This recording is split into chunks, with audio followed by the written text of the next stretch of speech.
दानवीर कर्ण के बारे में सभी जानते हैं कि कर्ण देवी कुंती के सबसे बड़े पुत्र हैं और सूर्यदेव के पुत्र हैं।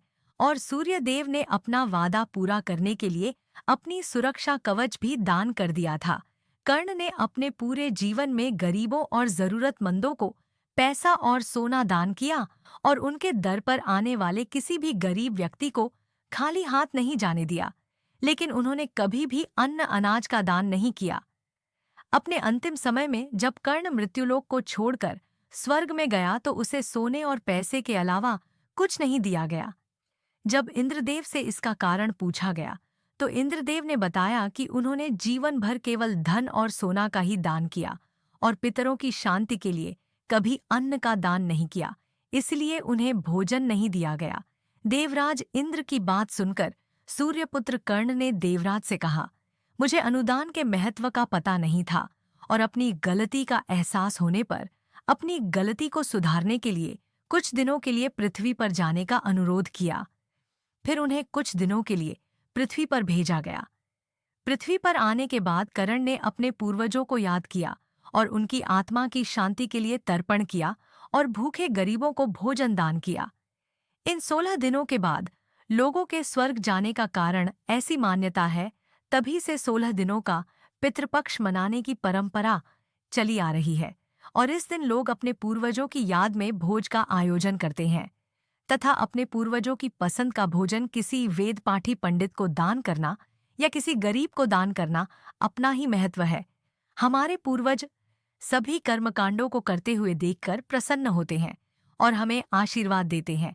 जन्म लेने के उपरांत प्राणी पर 3 प्रकार का आरण होता है। पहला देवराण, दूसरा आर्षिराण और तीसरा पितृआरण। पितृपक्ष के इन 16 दिनों में श्राद्ध प्रक्रिया में उपस्थित होकर तीनों राणों से मुक्त हो सकते हैं।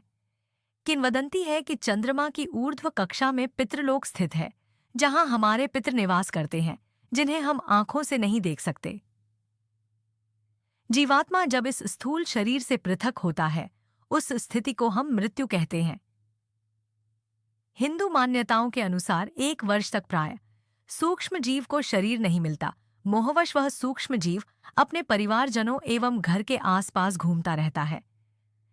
श्राद्ध कर्म करने से उस सूक्ष्म जीव को तृप्ति मिलती है।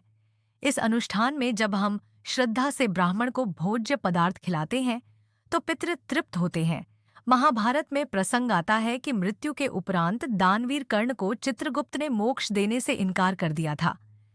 तब कर्ण ने चित्रगुप्त से पूछा कि मैंने अपनी सारी संपदा सदैव दान पुण्य में ही समर्पित की है, तो फिर मुझ पर यह कैसा आण शेष रह गया है। तब चित्रगुप्त ने बताया, राजन, आपने देवराण और आशीराण तो चुकता कर दिया, परंतु आप पर पितृआरण शेष है। आपने अपने काल में संपदा एवं सोने का दान किया है, अन्न का दान नहीं किया। जब तक आप यह आरण नहीं उतारते आपको मोक्ष मिलना संभव नहीं। इसके उपरांत धर्मराज ने दानवीर कर्ण को व्यवस्था दी कि आप 16 दिन के लिए पृथ्वी पर जाकर अपने ज्ञात एवं अज्ञात पितरों को प्रसन्न करने के लिए विधिवत श्राद्ध तर्पण तथा पिंड दान करके आइए, तभी आपको मोक्ष की प्राप्ति होगी। दानवीर कर्ण ने वैसा ही किया, तभी उन्हें मोक्ष मिला। किंवदंती है कि तभी से श्राद्ध की प्रथा आरंभ हुई।